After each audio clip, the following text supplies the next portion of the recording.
hindi na po kami para mangako. Gagawin na lang po natin yan. Sunod naman po, tawid naman po tayo sa mga committee na hawak po natin. Pag magne-negosyo po tayo, ano po yung numero unong kailangan natin para makaumpisa tayo? Puhunan, di ba?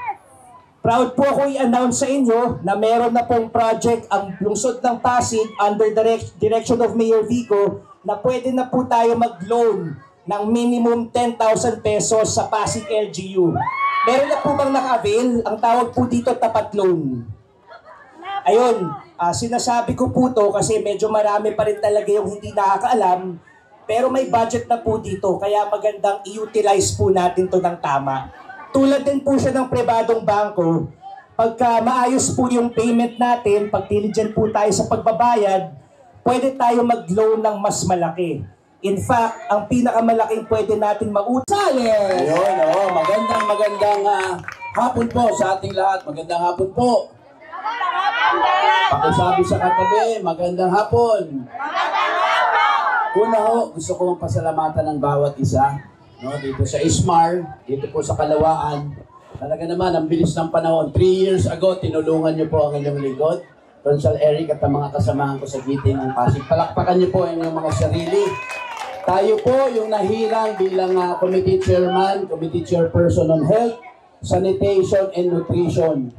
Masaya po akong iulat no, na siniguro natin sa Pasig City, ini-implementa natin ang universal healthcare. Napakarami hong benefits ng universal healthcare. Isa ho dyan, yung libreng pag-hospital. Tatay, nanay, 3 taon na ho na ini-implement natin ang no balance billing sa ating mga ospital. Wow! Santiago! Magandang hapon, Ismar! Magandang hapon po sa ating lahat. Meron na po akong mag-report po sa inyo para po sa ating mga senior citizen. Pero bago po ako magsimula, lagi lang pong tatandaan, sa bawat pagsubok na panahon, ang buhay ay better life. Sa lahat po nakausap natin na senior citizen, mano po, hayaan nyo lang po ako magkwento kung gano'n na po kalayo ang ating progreso. Pagdating po sa mga benepisyo natin sa ating mga senior citizen. Dati po, kada December, may binibigay po sa ating mga seniors. Ito po ay nagsimula po sa 500 pesos, hanggang sa naging 1.5, hanggang sa naging 2.5, hanggang sa naging 3,000 po ngayong 2018. Noong 2018 din po, iilan lamang po ang nakakakuha ng ating benepisyo. Siguro, nasa kalahati lang po ng populasyon ng senior citizen. Actually po, makakakuha lang po kayo ng pamaskong handog pagka po kayo ay may privilege card. No? Pipili-pili lang naman po ang Senyor Borga de los Santos! Hello, magandang hapon po, Barangay Kalawaan. Alam nyo ba? Ang hirap pala yung ginagawa mo. Grabe! Pagdating ni Mayor Vico, nagpilian kayo talaga lang. Pag dumadating ako, nagtitilian kayo sa takot. Tapos pag may mga bata naman, pag nakita si Mayor, pa-picture naman yung baby ko. Ba't kanina nung nakita mo ako, sabi mo sa akin, pwera usog ha? Grabe ka ha? Pero akala mo sa akin, kapre. Pero magandang hapon po sa inyo lahat. Alam nyo po, alam ko, na dito sa Kalawaan, straight Giting ang mga taga-Ismar. Bakit? Kasi alam nyo na nandito sa Pasig ang pinakamagaling at pinakatapat na mayor sa buong Pilipinas. Si Mayor Vico Soto. At syempre, Councilor Kiko Rustia! Magandang hapon po sa ating lahat dito sa Ismar at sa Barangay Kalawaan. Kamusta po kayo? Okay naman po. Alam kong okay tayo dahil recently may pinagtagumpayan tayo dito. Tama po ba? O, tama po yung host natin. Ako po si Kiko Rustia, ang inyong lingkod, dating host ng Born to be Wild. Pero simula na pangasawa ko yung misis ko na alagaan ako, bumilog, naging Born to be Mild na lang ho. Hindi na po wild, mild. Dati ho, sawa ang hinahawakan ko. Ngayon, bantay sarado na ng aking asawa. Nandyan lang po yun. Aaligid-aligid lang po, tinitingnan ng bawat galaw ko. So again po, ako po yung magpapasalamat because after three tries po, finally nakulitan na ho kayo sa akin. Inupo nyo na po ako last election. Maraming salamat po. Since then po, pinag-igihan naman po natin yung trabahong pinagkatiwala nyo sa akin. May 3 komite na sa akin. Consi Coach Paul Saragat!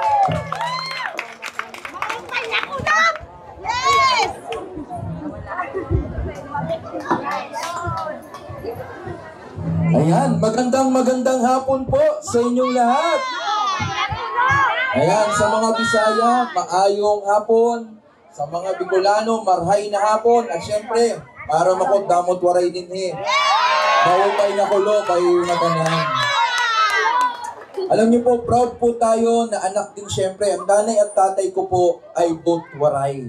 Kaya po, alam ko po ang Ismar sa pag-iikot po namin talagang tayo po ay united dito bagamat tayo po ay magkakaiba ng pinanggalingan, ng probinsya o saan man tayo nanggaling. Habang nakaupo po ako, iniisip ko ano kaya pwede kong sabihin. Nandyan po pala yung tatay ko pa. Ayan. Kamukha ko po. Alam niyo po. Okay, magandang hapon po sa ating lahat. Sa mapagpalang araw na napakasarap pala magbahay-bahay dito sa inyo talaga. No? Ang salubong ng mga inyong mga ngiti at napakainit yung pagtanggap sa buong giting ng Pasig. Ngayon pala nagpapasalamat na po kami.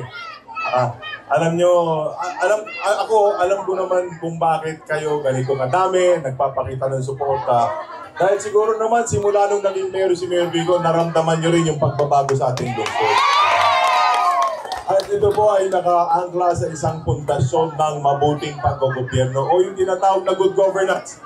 Pero hayaan nyo po ako i-explain ng konti pa kung ano ba talaga nadudulot ng mabuting paggogobyerno. I-base po natin, ibabase po natin to sa performance ni Mayor Vico para malaman ninyo kung ano ba talaga nagagawa ng mabuting paggogobyerno. Noong 2019, Magandang hapon, Barangay Kalawaan. Una po, hindi ko na po hahabaan. Dito sa Ismar, madalas naman po tayo dito, magkakilala naman po talaga tayo dito. Pero gusto ko lang pong mabanggit at siguro masigundang ko lang yung binanggit ni Vice Mayor Toto Jaworski. Sa totoo po, yung pagbago ng kultura sa ating City Council, hindi po madali yun. Dati po, alam natin paano ang City Council. Ngayon, sa leadership ni Vice Mayor Toto Jaworski, umayos po ang ating City Council. Nagtatrabaho, pumapasok po sila. Kaya Vice Mayor Toto, sa lahat ng City Councilors natin, maraming salamat at congratulations po. Alam po ninyo, sabi ko nga, madalas naman po tayo magkita, so hindi ko na rin po hahabaan. Pero siguro po, dahil sa... Magandang hapon, Barangay Kalawaan! Kamusta po kayo? Yung mga nandun sa likod, yung mga nakatayo, gising pa ba tayo? Yung mga nandito, sa ilang-ilang, kamusta po kayo dyan? Yung mga nakaupo, yung mga nasa likod, yung mga nasa gilid, yung mga nakaupo po dito, ayos ba kayo? Ayun! Okay. Relax lang po tayo. Relax lang tayo. Yung nakaupo po dito, ayos lang po kayo. Sila po yung maaga kanina, kaya sila po ang nasa VIP seats. Pati po dito, si nanay, na nakaupo dito, maraming salamat. May mga pasayin pa po kayo. Ano po yung kasulat? Panalo ka na sa amin, maraming salamat po. Yung nakalagay po, I love you. Dito ko, I love you too, ate. Ano ito mga galing Kamya Street? Lubos kami nagpapasalamat sa iyong tulong sa aming kinatidirikang lupa at ikinagagalak namin mga taga-Kamya yung nagalang lubos na nagpapasalamat. Maraming salamat din po sa inyo. Maraming salamat sa napakainit na pagtanggap sa giting ng Pasig. Ang saya-saya po natin ngayon. Ano? Nasaan po dito ang mga masasaya? Nasaan po dito ang mga maiingay? Nasaan ang mga nasa upper box? Kuya, maraming salamat. Talagang kahit nasa upper box sila, nakikinig po talaga. Meron pa doon, General Anuso na yun. Grabe naman. Maraming salamat po. Ang laki na lang ng pagtagumpayan natin bilang isang lungsod. Ang layo na ng narating natin dito sa lungsod ng Pasig. Yung mga nasa dulo, rinig niyo po kami. Diba po, nasa second floor. Ate, baka mahuli ko dyan. Kuya, alalayan mo si ate, baka mahuli. Sayang yung hago lamang. Grabe talaga ang mga taga-Ismar, ano? Naalala ko po noong 2019, medyo iba pa yung sitwasyon natin. Marami po sa inyo, medyo kinakabahan pag dumarating kami ni Congressman Roman. Nakita ko kanina sila Press Ray, nandiyan pa ba? Hindi naman nila kasalanan, ano, pero kahit sa ibang barangay, pag dumarating kami sa isang lugar, kabadong-kabado yung mga opisyalis. Lagi namin binubulungan ni Congressman, nasabihan kami minsan, Biko, Konsi, saan pa ako nun, diba? Konsi, Kong, baka pwede, huwag na kayo dito mag-meeting. O bakit naman? Kasi baka pag December, wala na kaming payong. Alam niyo, totoo yan, di ba? Aminin niyo.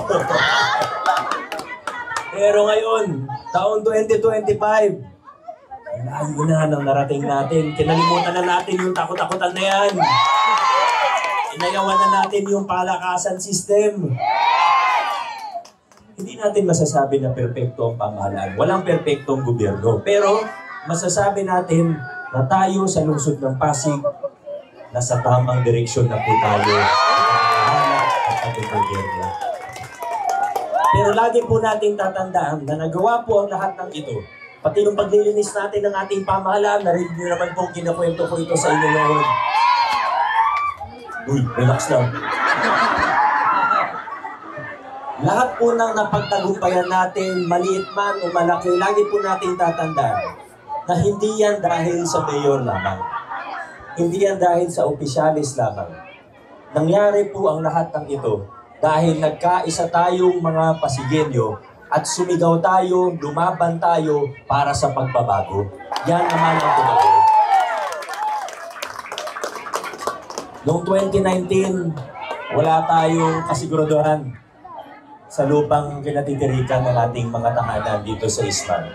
Alam niyo kung anong para sa akin isa sa pinakamalaking accomplishment bilang mayor ay yung bang makatulong ako na maayos sa mga problema na nagsimula nung hindi pa ako pinapanganak. Tanong ko lang po sa inyo, sino po mga original dito? Kayo po, Nay, kung pwede ko pong tanungin, anong taon kayong lumipat dito? 1985? May lamang pa po kay nanay, may pong 19, mas nauna pa sa 1985. 80, ano po kayo? 1987, o halos sabay lang po, 80s. Alam niyo naman po, pinanganak ko 1989.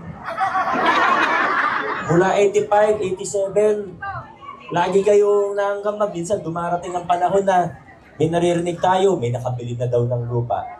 May problema daw sa korte yung lupa. Papaalisin na daw tayo. I-relocate na daw tayo, i-demolish na daw tayo. Di ba, lagi natin, dekada nating narinig yung ganyan. Nung naupo tayo noong 2019, hindi narinig pa kayo, ibubulldozer daw po kayo. Nung naupo ako noong 2019, hindi lang yun yung problema. Meron din konting hidwaan sa dalawang samahan po natin. Alam niyo naman po yan, di ba? Kaya, ito po, paulit-ulit kong sinasabi, yung mga tagumpay natin, hindi sa akin lamang eh. Hindi ako lang yung nagtrabaho dito. Kailangan din natin pasalamatan yung dalawang grupo. Huwag na natin hindi tali masyado, pero nagpapasalamat ako sa dalawang grupo kasi nung namagitan po kami. Siyempre, nung una, ganoon talaga pag may hidwaan eh. Pero ako po ay talaga nagpapasalamat sa dalawang grupo dahil pareho po silang nagpakumbaba. Pareho silang nagkasundo, nagkompromiso para matuloy po yung palupa natin dito sa Isman. Kaya kina Press Ray, sa lahat ng mga opisyalis natin, pati kina Press Toto, sa lahat ng mga kasama nila, muli po, maraming salamat. Tagumpay po natin ito. At ngayon, hindi lang po sa safe na tayo dito sa Ismar, o hindi, nag-contract signing na rin po tayo. Ayos na po talaga. Kaya, alam nyo, hanggang sa pagtanda ko, hindi ko po makakalimutan ang nagawa natin dito. Ituturing ko yan na isa sa pinakamalaki kong accomplishment. Maraming salamat po. Dahil ganyan po ang inyong pamahalaan ngayon. Tinitingnan natin ano ba yung problema. Hindi yung mga ngako lang tayo ng kung ano-ano. Dahil alam niyo naman po, para sa isang politiko, ang pinakamadaling gawin ay mangako ng mangako. Alam niyo po yan. Dahil sa pangako, laway lang ang puhunan. Narinig niyo po yung kwento ni Congressman Roman, di po ba? Kung ano-ano pa. Sa amot-saring pangako, madalas nating marinig pag malapit na ang campaign period, pag malapit na ang eleksyon. May naririnig po tayo minsan, hindi na nga lang langit at lupa pinapangako, pati ibang planeta pinapangako na sa atin. Pero natutuwa lang po ako minsan, pag yung mga ibang pangako hindi tumutugma sa realidad, o minsan, napaghahalataan sila na hindi alam yung sitwasyon. Pagka mangako ng pabahay na vertical, na-award nga yung lupa. Maintindihan minsan eh. Diba minsan nakakagulo na lang tayo minsan, sa totoo lang. Dahil madaling mangako, pero ang inyong pamahalaan ngayon, kung mapapansin po ninyo, 2019, kahit 2022, narinig di bang pinangako natin ng lupa dito? Never ko pinangako. Maingat ako. Kasi di mo naman alam kung ano mangyayari bukas na kalawa. Ang buhay walang kasiguraduhan. Pero, pag nakita natin na pwedeng gawin, pinag-aaralan natin ng husto, tinitingnan pag may problema, hindi yung kung anong mababaw lang tinitingnan natin o kung anong nakikita, tinitingnan natin hanggang sa ugat. Saan ba nagmula yung problema? Ano bang pwedeng gawin? Ano bang katotohanan? At kaya na po dito sa Ismar, pag nakitang may solusyon, kayang gawin, pwedeng gawin, magandang gawin, hindi na natin pinapangako yan, ginagawa na lang po natin. Yan at iba pang mga bagay, katulad ng nakwento ni Vice Mayor Dodot kanina, yung scholarship po natin, taon-taon dumadagdag ang bilang. May bago pa tayo ngayon, yung Pag-asa Scholarship Program. Yung nakwento ni Councilor Eric, yung pag-expand ng ating ospital. Kasi napupuno ang PCGH, lalo na ina-upgrade, gumaganda, lalo pang napupuno. Ginawa natin yung Children's Hospital, mula 60 beds na pambata, ngayon 120 beds. Pati ako, kasya doon. Si Vice Mayor Dodot, di ako sure kasi matangkad eh. Yung nakwento kanina ni Councilor Simon, pati yung sa tapat, microfinance loan natin, yung sa livelihood natin, maraming bago, yung sa pag-ban ng Pogo, yung kay Councilor Volta, deliver yung prangkisa ng tricycle, inayos ang sistema, pati sa enforcer ng tricycle para hindi naghahanap ng huli kahit wala namang, alam niyo po yan, di ba? May iba sa inyo namamasada, may asawa o kamag-anak na namamasada. Ito nga mga ginawa ni Konsyalo Kiko, ang tulong niya para sa programa sa Papakay at sa Palupa. Yung pag-expand ng local senior pension ni Councilor Pau Santiago. Yan at marami pang iba. Hindi po namin pinangako yan in 2022. Pero dahil ang inyong pamahalaan at ang inyong mga opisyalis ay talagang nagtatrabaho, tapat sa trabaho, naglilinis tayo ng pamahalaan, gumaganda yung mga proseso natin, umaakyat yung income natin, palawak ng palawak ngayon. Napapalawak natin ngayon ang mga programa at serbisyo at benepisyo na nabibigay ng ating pamahalaan. Paganda ng paganda ang posisyon ng ating pamahalaan ngayon. Nandito na po tayo ngayon. Tinataguyod na natin ang mga prinsipyo ng mabuting paggugobyerno o mabuting pamamahala.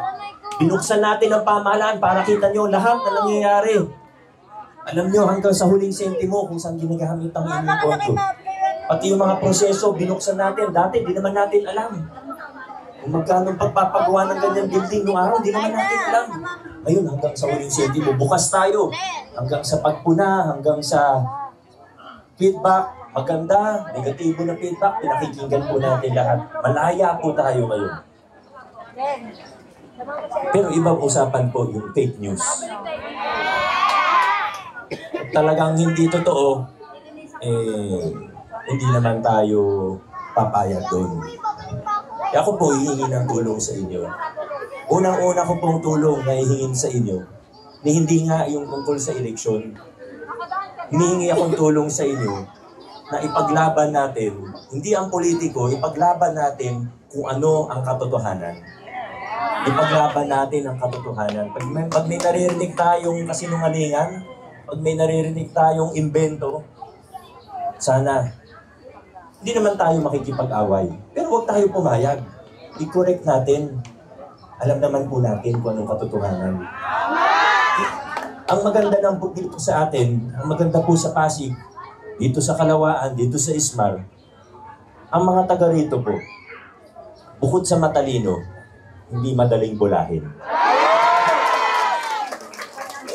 Nakita naman natin, gaya ng kinuwento ni Vice kanina, di ba? Pagka malapit na ang eleksyon, may ibang kandidato, may ibang politiko na namumuhunan. Ang laki-laki ng ginagastos, katakot-takot ang gastos. Sa totoo, yung mga tulong, yun naiintindihan ko pa. Parang, sige, nakakatulong naman. Di naman natin, pinigilan ba natin? Pag bumababa ang mga kalaban o ano, di ba, hinahayaan lang naman natin. Tutuwa pa nga tayo, at least may natulungan. Pero kung papansinin po ninyo, pag kinuwenta nyo po talaga, tinignan nyo lahat ng gastos nila, yung sinasabing tulong, napakaliit na bahagi lang dun sa gastos nila. Isang halimbawa na lang po, nakitang-kita. Pero marami akong pwedeng banggitin, pero isa na lang po. Yung mga billboard, nadaan po kayo ng C5 o sa Ortigas. Alam niyo po ba kung magkano magpakabit ng billboard? Huwag mo sabihin nakakatulong sa tao yun. Walang billboard na 50,000 per month sa main road. Walang billboard na 100,000 per month. Ang billboard, pag kinabit mo yan sa main road, nasa milyon po yan. Bakit? Anong meron? Anong nakikita nila na meron sa lokal na anong nakikita nila sa LGU? O anong tingin nilang meron sa gobyerno na handa silang gumastos ng hindi lang milyon, kundi bilyon-bilyon para magkaroon ng pwesto? Alam na po natin kung ano i-expect. Kung sakaling sila yung mabigyan ng pagkakataon, hindi natin kailangan maging henyo para maisip kung bakit. Marami pong gustong siguro konti na lang po sila ngayon, pero yung ilan po, gusto tayong bumalik sa mga lumang kalakaran. Kasi sila yung mga nakikinabang noong araw. Nung hindi pa nalilinis ang pamahalaan, nung uso pa yung kickback, nung uso pa yung mga lutong bidding sa procurement natin, sila yung mga nakaupo o sila yung mga kontratista. Isa lang sa dalawa. Tinapos na po natin yung mga malasindikatong galawan sa LGU. Gusto na tayong bumalik doon, pero tayo, nakita na po natin kung nasan tayo ngayon. Ang Pasigilyo, hindi na po liliko, hindi na po mag-U-turn. Hindi na tayo babalik sa mga lumang kalakaran. Dire-diretso lang po tayo sa lungsod ng Pasig. Noong 2019, nakasama na natin ang isa sa kaibigan natin na talaga napakatibay. Tumindig kasama natin noong 2019. Alam ko naman po, kahit hindi ko na siya banggitin, halos 100% po sa atin ang congressman natin ay si Roman Romulo. Pero noong 2022, mas lalo pang gumanda ang takbo ng inyong LGU. Alam niyo po kung bakit? Kasi binigyan niyo ako ng mga kasangga, pati sa konseho. Napaka-importante po. Alam niyo, ang mayor, syempre may hangganan ng powers natin. May limitasyon tayo. Iisa lang ang katawan ko. Hindi ko kayang puntahan ng lahat-lahat ng sabay-sabay. Pero sa tulong ng mga taong ito, mas marami tayong nagagawa.